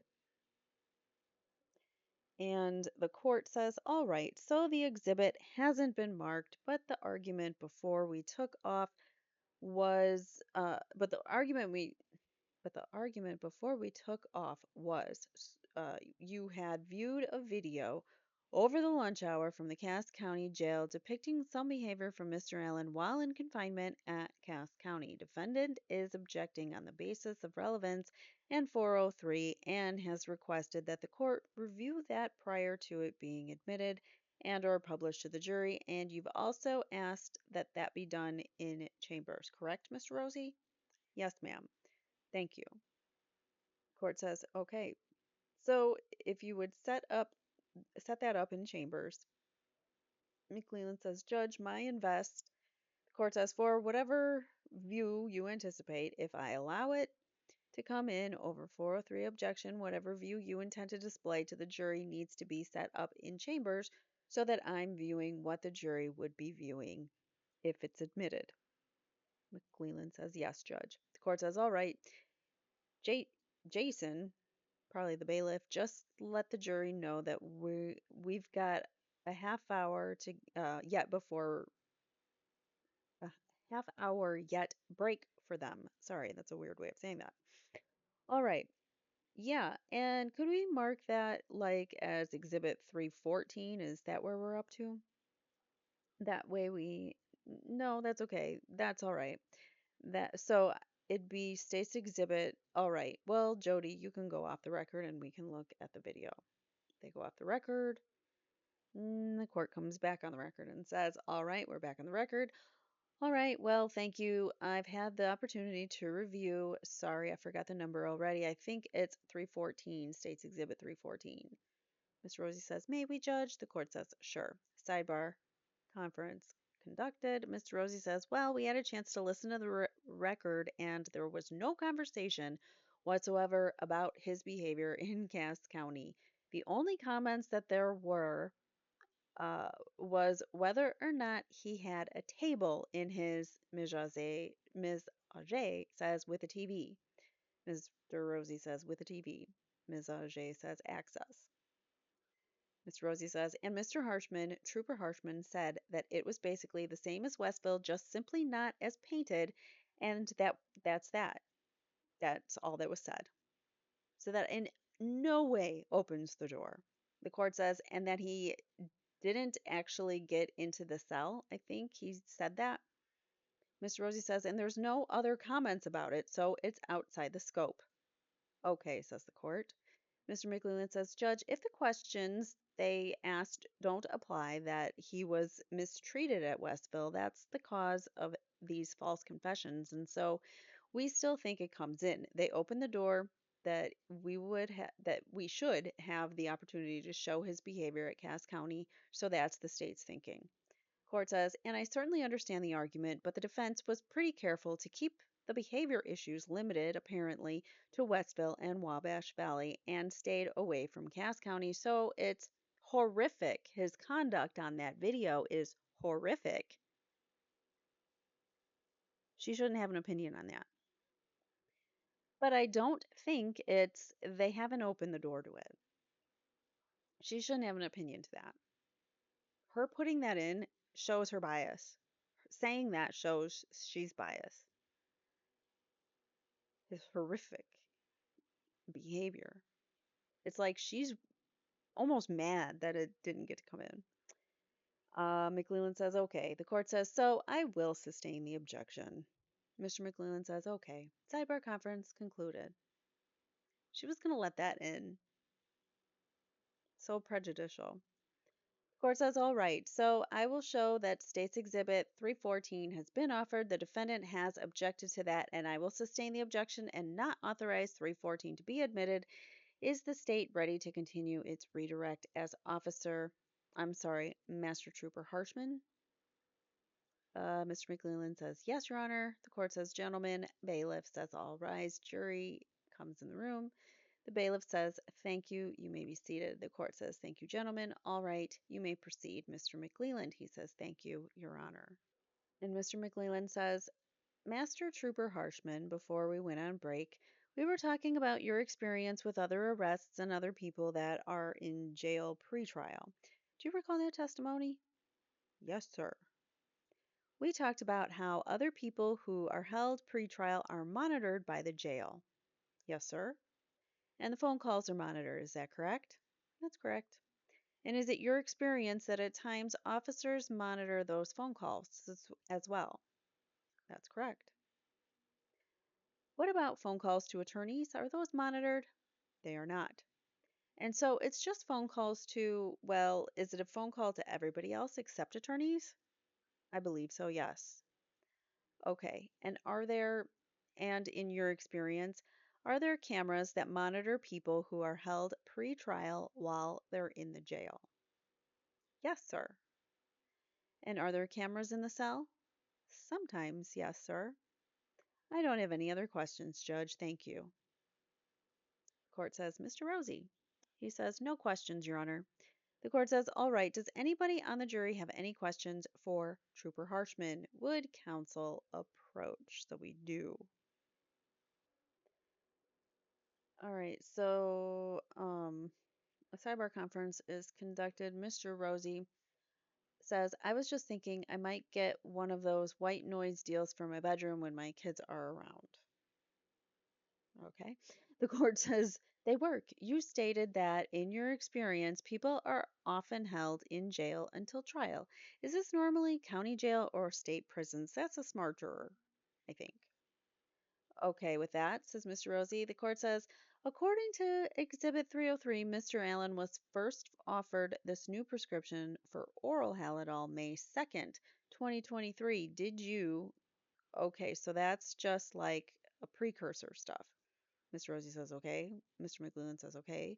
The court says, did you listen to Richard Allen's phone conversations before May 2nd, 2023 and heard his confessions? Mr. Rosie says, I'm okay with that because there's probably no confessions before then. Mr. McLeland says, yeah, I'm good. So what's the date? May. Ms. Diener says May 2nd. Court says May 2nd, 2023. Mr. Rosie says before May 2nd, 2023. The court says, well, did you listen to? Mr. McLeland says the phone calls before May 2nd. Before May 2nd, 2023, says the court. McLeland says, okay, okay. The court says, do you know how many vans travel down Brad Weber's drive? I'm okay with that. Yeah. Do you know how many vans travel down the road his drive is next to? I'm okay with that. Mr. Rosie says, yeah. The court says, aren't there video cameras outside of the Hoosier Harvest Store? Huh? Says the court. Mr. Rosie says, what? Maybe they mean like outside of the. Ms. Diener says, oh. Mr. Rosie says, grounds or the property. Mr. Luttrell says, other than the Hoosier Harvest Store. Because they have Hoosier Harvest Store video, but they need something, or I think they're asking for something other than Hoosier Harvest Store video from that area. Mr. Rosie says, I don't think it's really relevant to any of this, is it? Mr. McLuhan says, well, he can't answer that anyways, I don't think, so I would just. The court says, did that even come up? Rosie says, no, but I think when we were talking about the vans and the cars, or Mr. McLuhan says, they don't realize Weber's Road doesn't go by the Hoosier Harvest Store. Court says, so no to this question? Mr. Rosie says, yeah, we'd object. Mr. McLeland says, yes. The court says, thank you. Okay, sidebar conference concluded, and this is now in front of everyone and the jury. The court reads the questions saying, Trooper, you stated in your experience people may often be held in jail until trial. Is this normally county jails or state prisons? He says, in my experience, it's mostly been county jails. Uh-huh. That's a great question for the defense. The court says, any follow-up for Mr. McLeland? Mr. McLeland says, no, Your Honor. Mr. Rosie, no, Your Honor. Why? Oh, you should have gone into that. But anyways, I guess maybe you don't need to. I think it's pretty much goes, kind of stands on its own. When he answers no, they're usually in county jail, not state prison. Kind of makes you question his treatment, doesn't it? Did you listen to Richard Allen's phone conversations before May 2nd, 2023, and hear his confessions? Yes, says this person. Mr. McLeland? Uh, Mr. McLeland says, Judge, just a moment. Mr. Harshman, were there confessions made before May 2nd of 2023? Yes. And some of those we heard in court today were in April of 2023. Is that correct? That's correct. But he was getting doses of Halidol at that point already. Mr. McLeland, I don't have any other questions. Or Mr. McLeland says, I don't have any other questions, Judge. Court says, Mr. Rosie? He says April 3rd was the first phone call, right? Correct. Mr. Rosie says nothing further. Next jury question. The court reads, do you know how many vans travel down Brad Weber's drive? I do not specifically know. I know it's a private drive, and Brad Weber in his interview stated there's not much vehicle traffic that goes through there. But I do not know how many. Court says, okay, Mr. McLeland. And he has some follow-up. He asks, is Brad Weber's house the only residence? Let me back up. It's a private drive, correct? Correct. Is Brad Weber's residence the only house on that private drive? Correct.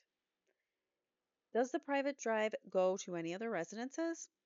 It ends at his house. Okay. Do you know whether or not have you seen a map of the area of Brad Weber's drive? I have. And my understanding is it's 625, the road that leads into his private drive. Is that your understanding? I've heard different stories. I've heard that 625 ends at the driveway, and then I've heard that it actually, on people call it 625, it just continues. But the best I can tell, there's not a There's not county maintenance or it's not a county road. So, well, is there a gate at the end of his driveway? There is. Okay, I don't have any other questions, Judge. Mr. Rosie? The gate's not closed, is it? Sometimes it is, yes. Well, there's another house actually beyond the threshold of that private drive. There's a house at that gate, yes. And there's a bunch of homes up that road that run to the south in front of the gate, yes. And there's also homes there. There's other homes around Brad Weber's home. There are that are right in that area, within a city block of him, or even less, right? But you don't access those road. You don't access those from that road, right? But there are other homes back there. Yeah, but they're not affected by the drive or that gate. There's another route into Brad Weber's home, right? A what? Are you aware of a second route into his home? Yeah, he said he's got one where he drives like around a cornfield and it's not a road, it's a dirt trail. Okay, I have nothing further, says Rosie. Next question. Do you know how many vans travel down the road his drive connects to? I do not. Mr. McLeland? No questions, Judge. Mr. Rosie? None. The court says, all right, thank you, Master Trooper. You may step down. The witness says, thank you, Your Honor. The court says, may counsel and I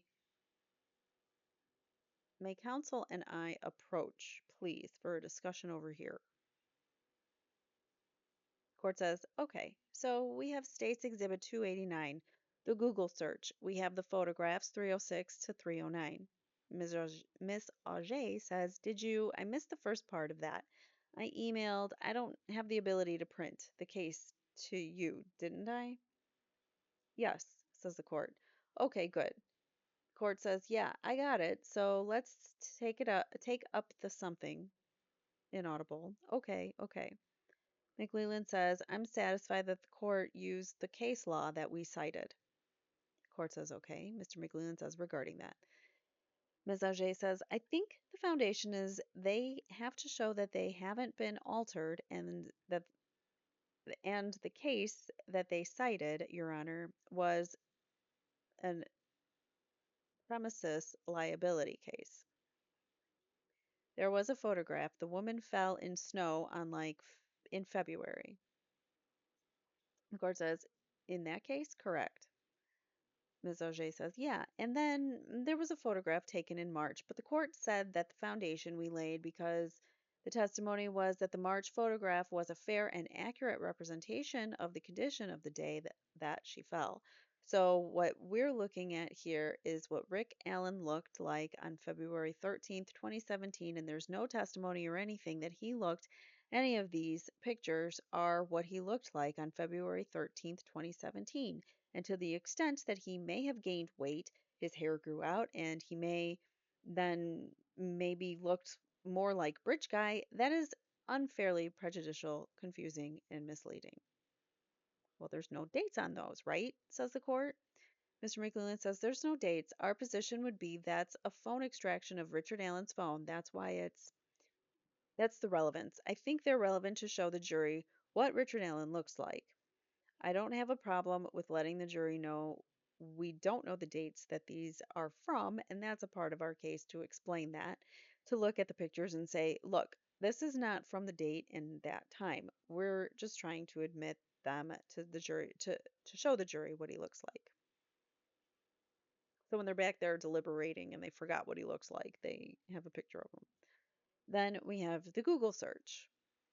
Mr. McLeland says, yeah, we've laid our hands on that as well. Court says, okay.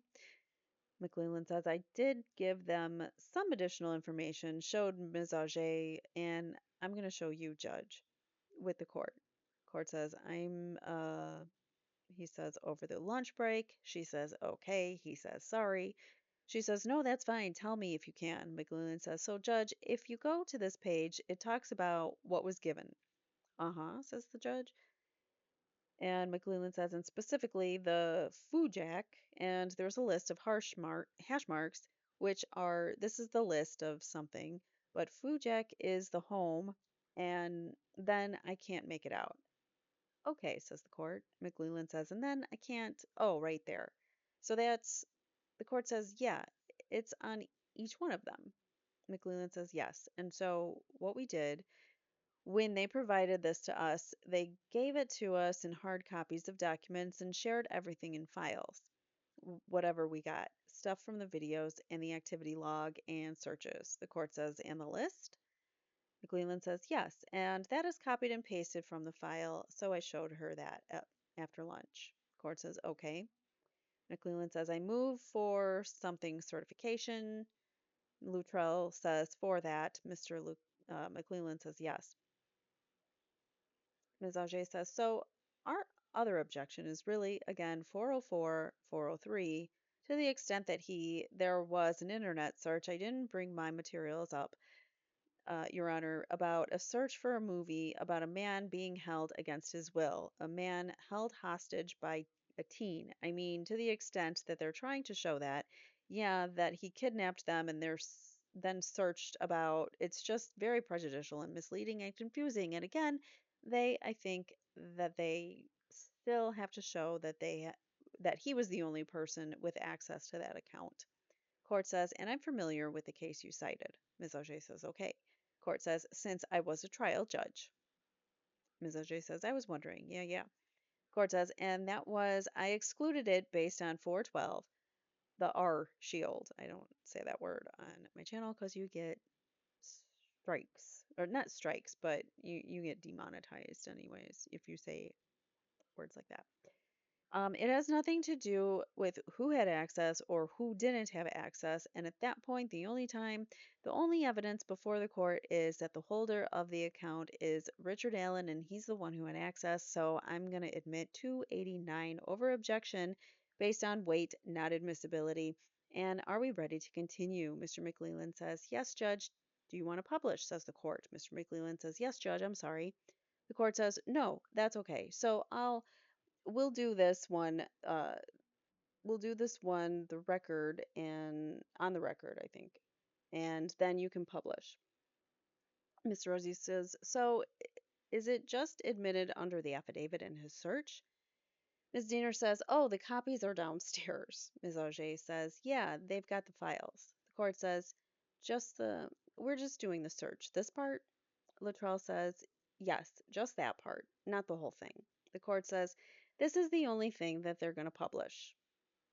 Sidebar conference concluded. The court says, all right, so just for the record, so the record is clear, earlier, the state moved to admit 306, 307, 308, and 309, which are photographs of the defendant. The defendant has objected to those, and based on there's no timestamp, there's no authentication, I'm going to sustain the defendant's objection and will not admit 306 through 309. And Jody will keep those with the other exhibits that have not been admitted, and then had the opportunity to discuss State's Exhibit 289, which was the Google search history for the account. The defendant objected over the defendant's objection. I'll admit State's Exhibit 289, and you may publish that. So she's allowing in a Google search about some guy being held captive or whatever. I don't even know what the actual search is. They haven't authenticated the search, but they just bring it in anyways. So yeah, that's that. And McLeland says, Judge, I'm retrieving those from my office. And the court says, okay, so you're going to publish with copies? McLeland says, yes, we have made copies. The court says, okay. Mr. McLeland says, unfortunately, I brought the photos up and not that. And so the court says, okay. Mr. McLeland says, going to retrieve those and then I'll publish those to the jury, hopefully momentarily, Judge. Judge, I've retrieved those. May I publish those to the jury? The court says, you may. Thank you. McLeland says, just to verify, did everybody get the copies? Okay. Court says, all right, Mr. McLeland, you may proceed. Mr. McLeland says, thank you, Judge. At this point, the state of Indiana would rest. And that is where we're going to end. So when we continue, later next week. Sorry, this is Thursday's episode. I record these a little bit ahead of time, so I get kind of confused sometimes when I'm recording them and when they air. But I believe this is a Thursday episode, and then starting next week on Tuesday, we will begin the defense's case. So, do you think the state proved that Richard Allen did this? Let me know in the comments below, yes or no, and I will see you guys in the next one. Thanks so much for watching. Take care. Bye now. That's the end of this Trial Transcripts Exposed. Thanks for following along with me. Like if you want more, subscribe, and let me know what you think in the comments below. See you next time.